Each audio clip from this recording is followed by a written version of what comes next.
asalaamaaleykum asalaamaaleykum asalaamaaleykum. waaleykum asalaam.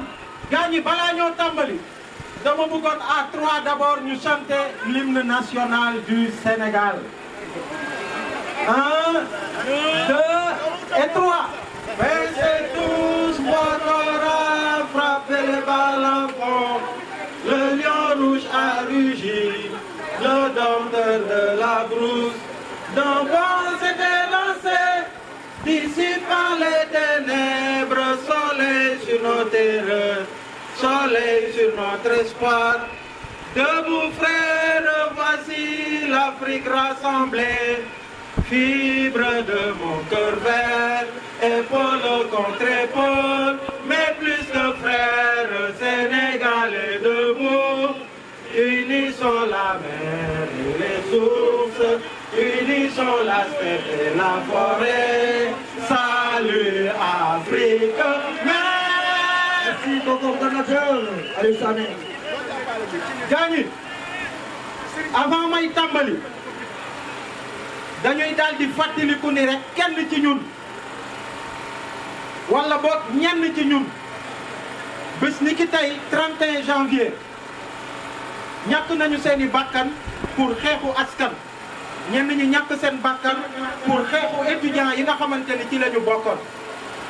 bu leen fàtte mukk ni suñu frère suñu soppe Mamadou Diop c'était un 31 janvier qu'il a perdu la vie pour son pays.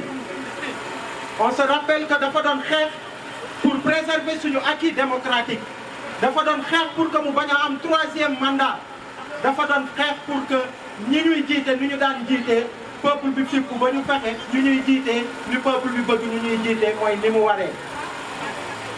31 janvier moom la Balla Gaye faatu woon muy étudiant bu ràññeeku doon xeex ak ay camarades étudiants am pour amélioration conditions de vie wu étudiants yi. C'était le 31 janvier. En même temps, on rend hommage à Fallou Sène et à Bassirou Faye yi nga xamante ni aussi c'est des étudiants yu doon xeex avec nos frères et sœurs étudiants qui sont là aujourd'hui avec nous massivement. ma bëggoon ñu def 1 minute de silence en leur mémoire balaa ñuy tàmbali waxtaan bi. 1 minute de silence les gars.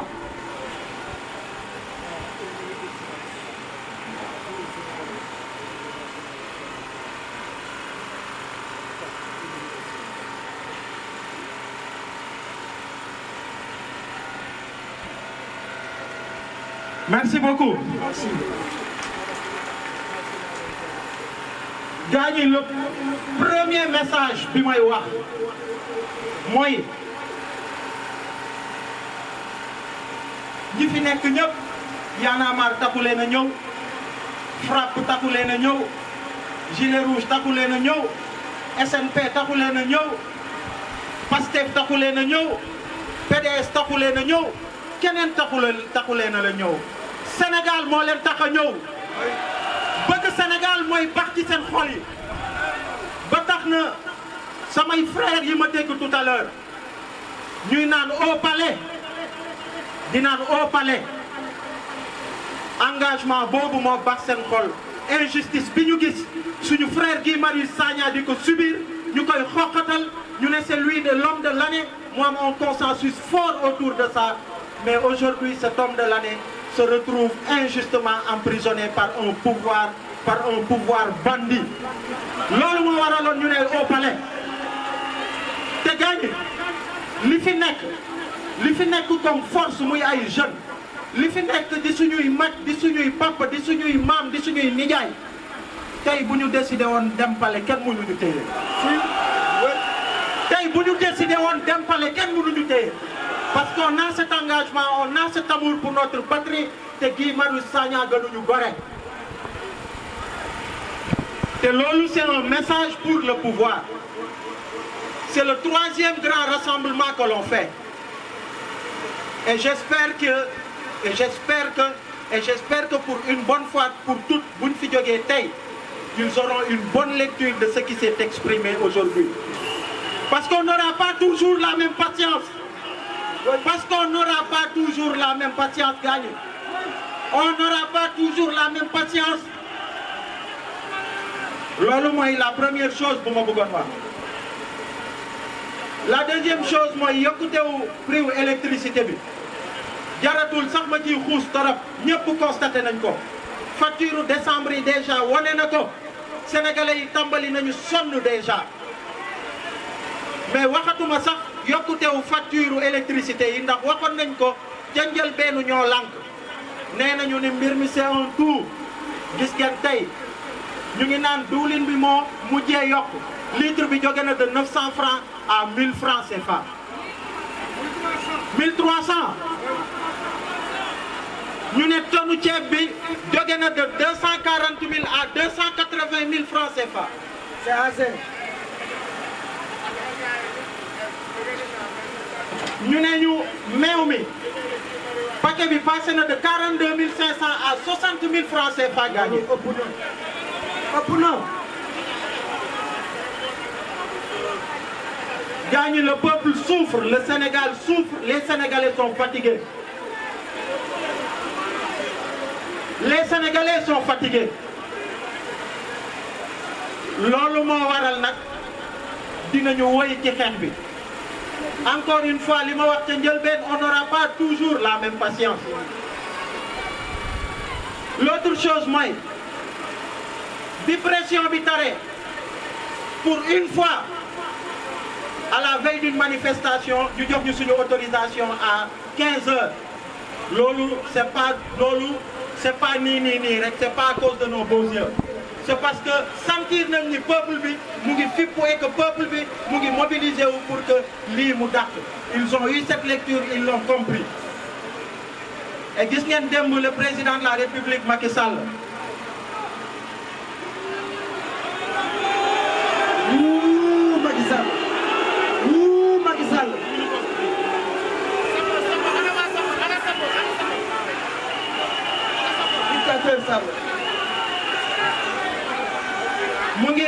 muy naan Sénégal réewu démocratie la est-ce que Sénégal réewu démocratie la.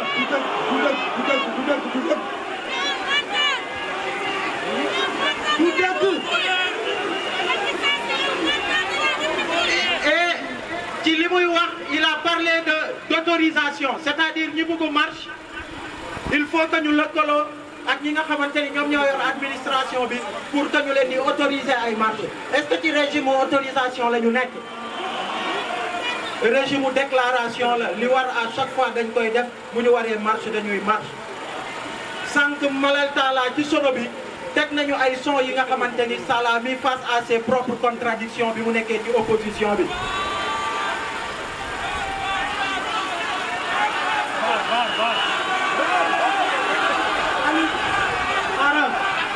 loolu mu ngi tudd VAR da ngeen bëgg ñu VAR ko ñu VAR ko aja VARal ñu Macky Sall bi VAR amee ba léegi kenn sonnatul VAR nga naan VAR nañ ko VAR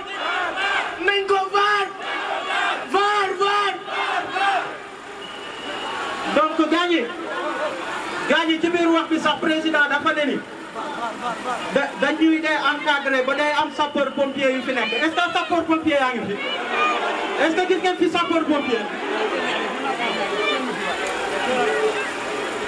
donc gaañi combat bi dina woy pour terminer. ok tegal ñu VAR bi ñu déglu tegal ñu VAR bi.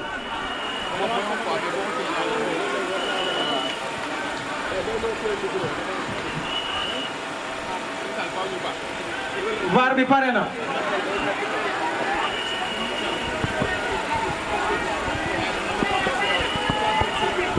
Démocratie.